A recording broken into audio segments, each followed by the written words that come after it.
Welcome to the Midlife Midsters Podcast, your podcast for inspiration on being bold and saying yes to making the most of midlife. Today we have a guest speaker, Melissa Carey, who we'll talk to in a few minutes. But before we get started, we're going to do some introductions. I'm Mary Ann. I'm Leslie Ann. And I'm Carmen. And this is Melissa. Hi. Melissa, we're so glad you're here with us tonight. I've known you for many years. I've seen some of your journey for sure over the last little over 20 years. But what brings you here today is we want to just discuss with you what you've done in midlife. You made quite a pivot and you've done something that I find very inspiring. So if we could start maybe a little bit about yourself and what brought you to this point and how you're living your life now. Yeah, like most women, we're in a journey and we are moving along to different phases. And I started out as a lobbyist working on Capitol Hill, working for the U.S. Senate and for members of Congress on presidential campaigns. And then I got married. And then my husband said that one of us needed to be home. And he said it wasn't going to be him. And I looked and I thought, wait, my math's not real good, but guess I'm going to be home with the kids. And it turned out to be a lot of fun. And I really enjoyed it, but it was very hard. When you marry somebody, you're making a huge commitment. And when you have children with that person, you're making an enormous commitment. But when you give up your livelihood and you don't have an income coming in, that's a huge commitment. And I was really worried that I was going to be bored and frustrated, wiping peanut butter and jelly from the walls after having a really cool White House environment working place as a lobbyist. So it was tough, but I have to tell you, I loved it. It was an unbelievable gift to be home with the kids. Very fulfilling. I got to do a lot of cool things I normally would never have done. And then when the kids got old enough to have me go back to school, surprise, we had another baby. So, you just never know what's going to happen. And then as he got to be older, I realized that I wanted to be intentional about what empty nest was going to look like. I didn't want to just be reactive to, so many times you just say yes to stuff after, when they ask you. And I wanted to be really intentional to make sure that I knew this is an amazing opportunity that we have to reformulate, to repackage. Motherhood is a weird thing. It's like the only job where you're trying to get a pink slip. The better job you do, the less you're needed. Mm-hmm. And so I wanted to make sure that I was really intentional about what the next stage of my life was going to look like. So I planned out this thing that had been on my heart for a while, and it's just been exceeded my expectation, my wildest dreams. I had no idea it was going to blow up like this. So you started a business. Yes. And you had a passion about something, and there wasn't a lot out on the market, and you decided, you know what? I think I'm going to do this thing. Can you tell us a little bit about that? When I was a little girl, they had these little things called advent calendars, and they were sparkly and beautiful with little angels on them. But you open them up and they were so disappointing because it was either a stale chocolate or else it was like a Bible verse that you were like, what is this? And I really wanted something so much more. So I saw a need, something that was not on the market, something that really needed to be promoted. And so I created this product and I brought it to market, and it's been overwhelming, the response from people. It's interesting because you talk about being intentional in, the empty nest phase, and you had this idea that you felt you had time to work on. I can relate to the intentional part of it because I've been through the empty nest phase and had lots of plans and ideas, but I have not yet been able to put them into full practice. It's something we talked about in an earlier episode that I really want to write a book someday, and I just haven't done it. So what gave you the focus to actually take the idea and say, now is the time and I'm going to do it? How did you get yourself going? I wanted something like this so much, and I'm the cheapest person in the world. I mean, I make Silas Marner look like a spendthrift. I am so cheap. It's embarrassing, actually, how cheap I am. And I was at Safeway one day, and there was a 90% off Christmas tchotchkes table. And I saw this little wooden box, and it had 25 little flaps, and it had pink and green Santas painted on it and stale peppermint drops. And I thought, wow, this could be so much more. this could be amazing. What if they were drawers instead of flaps? What if there was a figure in each drawer? What would you put in each of those drawers? What if there was a booklet that went with it? What if there was a website? What if? And I thought this could be amazing. And so I started putting it together, playing with it, figuring out, writing the book, putting it all together. And I kind of had to have it on hold for a couple of years because we still had a child at home. Mm-hmm. And this was the challenge child, the one that needed a lot of attention. And so I needed to pull back a little bit. So I got my ducks in the row. And then as he was getting ready to be launched and to go off to school, I realized, okay, this is the time. I can pull this forward. I can't even imagine, that's a lot. To take something to the market, to do the design, just first do the design and do all that. But did you have this gut feeling? Did you just know it was going to be something? Yeah. You just knew. This is so selfish. I just wanted one for me. And then, I had grandchildren and I wanted one for them. Right. But this is just something that's not out there that should be out there. And it was really important to me to bring it to market. My faith is really important to me. And I just wanted to share the joy and love of what it feels like to have a relationship with a higher being. Right. And I wanted people to be able to experience that.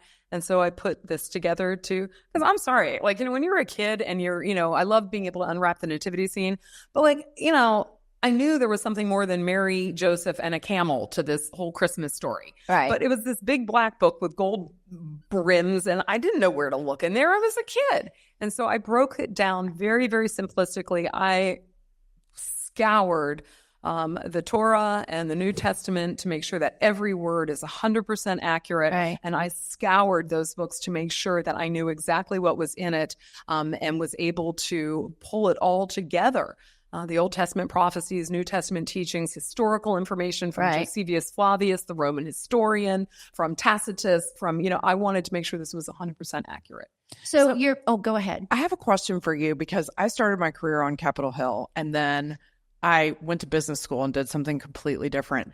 Those are two very different things. Policy and legislation and lobbying are very different from business. How did you do that? Because that's a big deal. That's really interesting because actually I think lobbying and doing what I'm doing are very similar because lobbying is kind of like a cross between being a kindergarten teacher and a salesperson. Because you literally have to know your facts so well, and you have to be able to boil down a 2,000-page piece of legislation into a conversation that you can have in an elevator with somebody in 45 seconds. So it's distracting huge amounts of information into an understandable, approachable spiel. So and you're selling it because you believe in it. And if you're a good lobbyist, you lobby for something you have a passion for. Mm-hmm. And so in the same way, this is something I have a passion for. So there are some similarities. How did you do? Okay, this is the part Marianne sent us, the draft. And I was like, okay, so she has to get this manufactured in China. I want to hear about that because that sounds like a whole ball of wax. And then there's another country that comes in to play. Yeah, we want to hear about that too.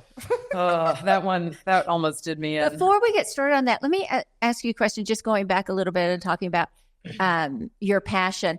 You also have a lot of self-confidence. And I see you as confident because I've known you. What other characteristics or what is it about you that just knew it was going to work? And like Leslie Ann was like, what was the motivation? I mean, what was it? Well, Marianne, I'm glad I've got you fooled because I'm not a confident person at all. I see my flaws. I think I'm a mess. We all do, right? We see ourselves differently. A big, hot, smoking mess, and so goodness I don't see that. But I think that, I'm definitely with projects that I become enamored with. I'm like a dog with my teeth in the neck of whatever poor animal I have struggling with. And that poor little thing doesn't have a chance because my teeth are not letting go. And, I'm up all night. I can't stop. I have this idea, that idea, this idea, that idea. And you just keep running with it. I know that you don't give up. And that kind of goes back to Carmen's question about China. And she overheard you talk a little bit about Russia. Yeah. Well, the Russia thing, I'll get to the China in a minute. The Russia thing happened last year. And you had asked earlier about different impediments that had almost dislodged me on this journey. And the big one was last year. We were up in New York visiting our daughter, and all of a sudden my phone started blowing up, and I was like, wow, this is awesome. It was Halloween weekend. I thought, wow, I'm so excited. People are getting excited about Advent already. And wow, I'm getting all these sales. Can't wait to get home and fulfill them. This is great. But suddenly there were tens of thousands of orders, and they were fraudulent. Oh. And what happens is the Russian mafia and other Eastern European organized crime send out bots to small business websites, and they're able to infiltrate the website, and they use information that they have stolen of credit card numbers and names, but they don't have full information. They have partial information. So that's why sometimes you'll get a phone call and they'll say, oh, I'm calling, and they have your name and your phone number, and I just need to confirm before we talk to you, before this legal action is going to be taken, we need to check your last 6 numbers. And if you say, oh, yes, that's me, they're like, score. Yeah. Because now they have another piece of the information that they can sell down the food chain for a higher price. Because they need the credit card number, they need the expiration date, they need the name, they need the phone number, they need the last digits, and then they've stolen your identity. So what they did is they put a bot onto my website, onto my purchasing page, because I have an e-commerce platform. And so they went in and spent, tens of thousands of different attempts to purchase stuff. And it didn't matter because it was only, my replacement parts, which were a couple of bucks. And it didn't matter because I wasn't fulfilling them, so I wasn't out then. But unfortunately, the Eastern European banks charged me $15 for each fraudulent attempt. So I was out quite a bit of money. And that was very disheartening. But, I'm not going to let them win. I think that's an interesting thing to me, because I think if you're anything like me, right, it's hard enough for me to figure out the technology that's going on in the world, but to take on running a business that's dependent on the technology and then have that happen, I think that would fell many people. So what made you push through? Well, Leslie, and there is a reason 80% of all small businesses fail in the first year. Mm-hmm. And it's, I'm a one-woman shop. I do fulfillment. I created the product. I wrote the book. I figured out the printing. I did the graphics. I did the design. I got the trademark. I put up a website, things that I had never, ever done before. And that was an extraordinary opportunity to learn some really cool new skills. Mm-hmm. But it's also scary. And I was on a shoestring budget because, I had paid a lot of money to get the products manufactured. And I was trying to cut corners, and I did not hire a web designer. And I did end up hiring a web designer, but then I realized you really need to have some safeguards in place. Mm-hmm. And I've been unbelievably fortunate that sometimes even before I know to ask, people have stepped into my life that have helped me in the exact situation that I needed. So I feel very grateful for that. So will you tell us how you figured out the manufacturing? Okay, this is kind of a crazy story. But as I said, I am a person of very strong faith, and I have a very close relationship with God. And I just felt really called that they needed to be made in China. And I was like, I don't speak Chinese. I don't know anybody in China, and I'm kind of a Buy American girl. What the what? I don't want to have it made in China. But I felt this very strong feeling that I needed to have it made in China. And I've come to kind of understand why. And it's kind of like Brer Rabbit in the briar patch. Christianity is not allowed in China. Bibles are not allowed in China. The Word of God is not allowed in China. And here I have all of these people in the factory hand painting these little figures, hand painting the inside of the cabinet, reading the words, translating the words, putting the books together. Shh, don't tell China. So that was kind of cool.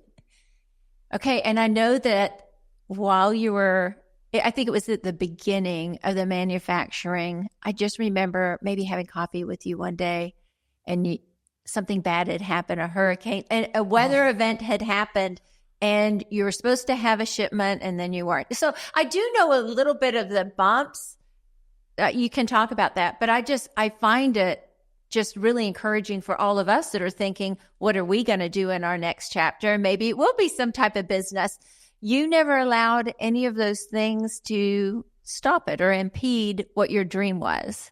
So tell us a little bit about the other bumps in the road, I guess you would say. It's interesting. The immortal words of my dad, Russ Cogshaw, life's not fair.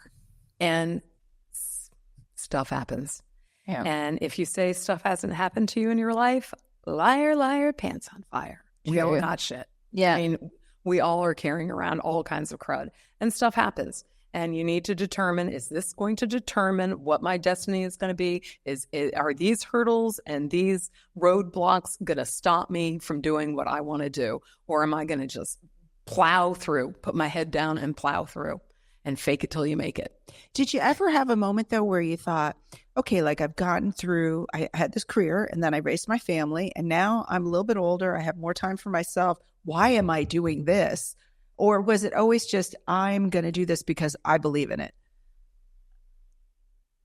That is a really, really good question. And I kind of feel like, I have been given health.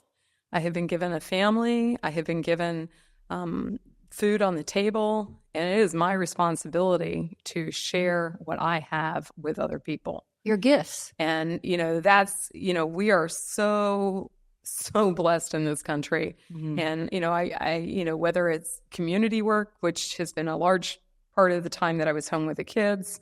And this was just something I really wanted to do and felt called to do. And frankly, I think I would probably slip my wrist if I had to play golf or mahjong all day. I mean, I love games. I'm a game person, so I really like playing games. So I don't mean that in a derogatory way at all. But I need to have something. And then also too, Leslie Ann, the stories that I know. Oops, I'm sorry, I'm banging the table. Also, Leslie Ann, the stories that have come out of this Christmas cabinet have been so overwhelming to me that is the fuel that has kept my fire going when I get frustrated or when Russia decides to attack my website or, when I get a no or when I get turned down from something. I'd love to share one story, but I also want to, you can't stop. A couple of years ago, doors were slammed in my face on so many different things. And in particular, one venue where I really wanted to have it in their gift shop. And, it's the Basilica. I'm not Catholic, but I knew that this product would be amazing. And the Shrine of the Immaculate Conception Basilica in D.C., we're just like, no interest, absolutely no interest. Guess where it's displayed now? Not only in the gift shop, but also in the bookstore and also in their vitrine, in their display window. So, you just can't take no for an answer if it's something you believe in. But I wanted to just share with you the reason that I do this. I'm such a nerd. The first time that I had a sale on my Etsy store, first Etsy sale, somebody who I didn't know who they were, I was so excited. I was like, wow, because if I look on Etsy for my shop, I can't find it because it's number 5,332 on advent calendars. And I was so excited that this woman had found it. And so I sent her an email. Thank you so much for ordering a Christmas cabinet. It means so much to me. I hope you really enjoy it. I get an email back from her a week later saying, I just want to thank you so much. This is so beautiful. It is a piece of art. It exceeds my expectations. I can't believe the quality. It was the first thing that I saw when I got home from the hospital after losing my twin sons in utero. Wow. It is the only thing that is giving me hope to know that I will once again find joy at Christmas. Wow. Done. So you inspired and they inspired you. It seems like the stories keep coming in for you. Story after story after story. That is, and if this whole thing was for that one lady, I'm done. But it's not, because I get to keep it for myself and my grandchildren. Right. And I have one. Well, I was about to say, I just bought the Lindt ones at the Harris Teeter for my children, and I did not know about the Christmas cabinet found it. I think my you need husband to would lose see his it. mind. It's I gotta beautiful. see this. It's Yeah. beautiful. We'll have it on our website, or we'll have a link where people can look you up at the Christmas cabinet. Well, and there right? is, these are not my words. These are the words of God. And Right. so I do not, I don't take a salary.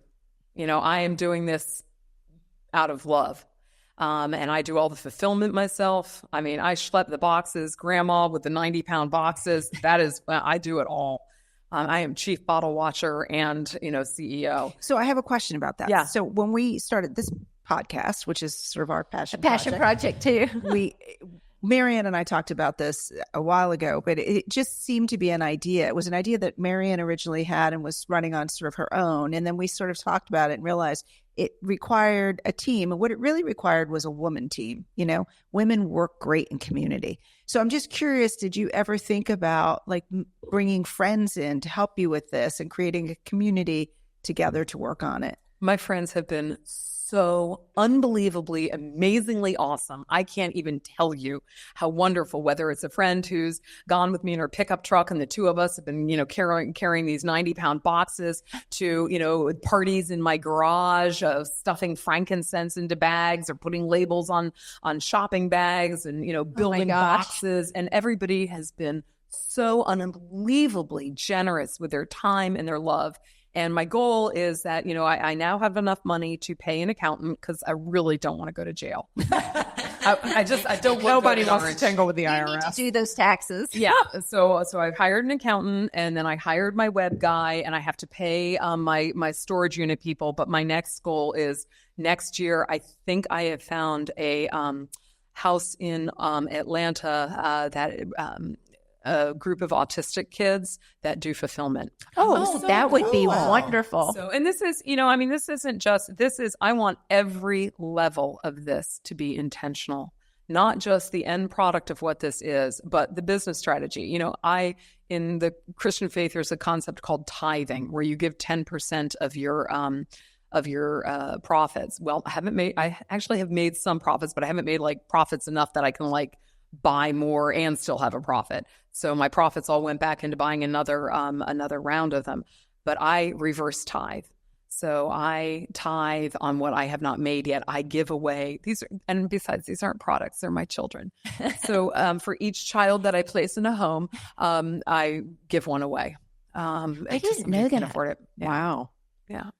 Have you seen the Christmas cabinet? Mm-mm. It's like it is a cabinet with a story, everything. It's great. It's a wooden box. Yes. It's an heirloom quality wooden box. is. And it comes in like a beautiful storage box that's very sturdy. And you open the doors, and in the same way like you're opening up the doors into Narnia, it's like opening up the doors of your heart to let this I can't wait of to love see it. come in. I think it's so interesting. She found her niche and went for it. Yeah. Like we always, you always talk about these people that are successful in promoting a product, and they went into the minute, like the little thing that wasn't available or wasn't there, that they had enough passion to really make it something. What's interesting to me, though, is it's not just about, I agree with you. I always say you need one good idea and then you can really be set. But your motivation, if I'm hearing you right, isn't the money. No. It's one good idea to get deeper fulfillment, which I think is maybe something that becomes more meaningful when we get a little bit older. We don't really worry so much about the money. We're really worried about making our lives matter. You nailed it. And it's, there's nothing wrong with making money. Making money is fine, but that's not what this is about. It's not your purpose. This is joy. This is to share joy with other people. You touched on this a little bit, but I'd love to hear more about this. I am 2.5 months empty nest, and it's a big transition. So tell me a little bit about what that transition was like for you. I mean, it's partly the business, but especially because you had not had an outside career for some period of time. 20 plus. Yeah. years. So tell me a little bit about what that was like and then how the business fit into that. Well, I think as I said, you really need to be intentional. You need to think not just after they've gone, but 2 or 3 years before they're heading down the track, and their needs change and your needs change. And your relationship, if you're married, changes. And, a lot of things, your body changes. Oh, girl. There's a lot going on in there. And you need to really sit down and think, what brings me joy? And not just rolling my shirts in a cylinder and putting them in the drawer. I'm not knocking Maria Kondo. Is that her name? Kondo. You got it, Marie Kondo. Yeah, I'm not knocking that, but you need to find out what brings you joy. And I really thought about the things that I love and what my skill set are. And it's interesting, creating this Christmas cabinet literally brought together every one of my passions and every one of my gifts. I love art history. I love cutting and pasting and stapling and coloring. I love the stories in the Bible. I love history. I love storytelling. So all of these things culminated into being able to produce this product. That's really cool. It is neat. Anybody else? Any other questions? Oh, I want to know what your advice would be for women that might have an idea, how they can kind of tease that out. You talked a little bit about it, like you just went for it. But as far as like finding out what might be there or not be there, like that assessment, kind of on the front end of the business plan. We did talk earlier and you said you didn't have a business plan. Therefore, that is why you end up with Russia. But I'm just kidding there. Yeah. But I mean, I am like curious about that myself. So you have an idea. I have a couple ideas. I know all of us have some ideas. You have lots of ideas. But how you kind of did that initial assessment. I know you went into Safeway and they didn't have much, but for women that might be looking for something else, whether it's beauty, travel, I mean, how do you find a friend? Do you do brainstorming with people? Leslie Ann brought something up that is absolutely essential. You need to have a sounding board. You need to have friends. You need to have people that are willing to talk to you. And it's astonishing how generous people are with their time and their expertise. If you have a passion about something and you have a dream, it is amazing. And especially living in an area like we live in where there's so many opportunities, so many people have really cool jobs and they know got a friend of a friend who's got a friend who's got a friend. And you can find somebody who knows an expert on anything in this town. And it's very important to talk to your friends, to get them to come alongside with you and encourage you, and to really just explore what the options are out there. And we're so gifted with the internet. It's you can true. Learn how to, YouTube can learn how to do it. University. You can learn how to do anything on YouTube University. Whether it was, for me getting a patent or a trademark, or for learning printing font sizes and paperweights. And I just, my book, it's a booklet. My booklet was just translated into Spanish. So it was basically brainstorming with friends and family. Yep. And I know that the factory in China actually was a friend of a friend through a church. And so you did meet people that helped you along the way. Oh, it's been unbelievable. I've been able to put this thing together on such a shoestring budget. It's been crazy. And I would imagine that it also takes a good marital relationship, right? I mean, you're probably spending a lot of time on this, and your husband is, I'm assuming, very supportive. And I think that's kind of an important piece too for those.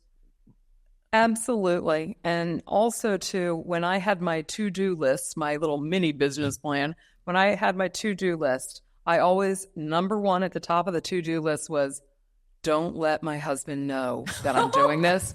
And it wasn't because I was hiding it from him or being deceptive. I didn't want it to disrupt the balance of the house. I wanted the house to be on an even keel and for him not to see the feet paddling under the water. I worked hard, but I made sure that I didn't do it as a sacrifice to time with him or time with the family. And so my very first item on my to-do list was make sure that Mac doesn't know, it isn't affected by the busy. Right. And my second to-do item was finish strong with my youngest and help him graduate from high school and go to college. And those were my two primary goals. And then the rest came. And when I articulated that my family comes first, I think that really helped the process. I think that's really important, actually, because I know I said a minute ago, like I sort of had an intentionality about empty nesting. It was a little bit different because I didn't have one great idea. Hopefully someday I'll get one, but so far nothing. But my husband and I sat down and we said a year before my daughter went off to college, like, we're going to be empty nesters. What is that going to look like? What are we going to do together? And what are we going to do separately? And the separate part for me was very easy because of photography. So I do a lot of travel for photography and stuff. But it's that sort of intentionality to both preserve the unit of our marriage and us as a couple and finding new things to do, because we were no longer going to sports games or doing things with kids. We needed a new focus. And then we needed separate focuses. So it's kind of interesting only because we're sort of re-going through that again because we're about to retire. And that's another pivot moment where you have to sort of think about it. So that's why I asked the question. I just think it's interesting There's that a you lot were of able to do all this. And it's not only preserving the relationship, it's helping the relationship grow. Right, to go to the next stage together. Yeah. So I have a question. After your son graduated from high school, and I definitely want to put the family first, but I'm also very excited that I get to do what I want instead of always having to put them at the top of the list. How do you feel about that? Oh my, are you kidding me?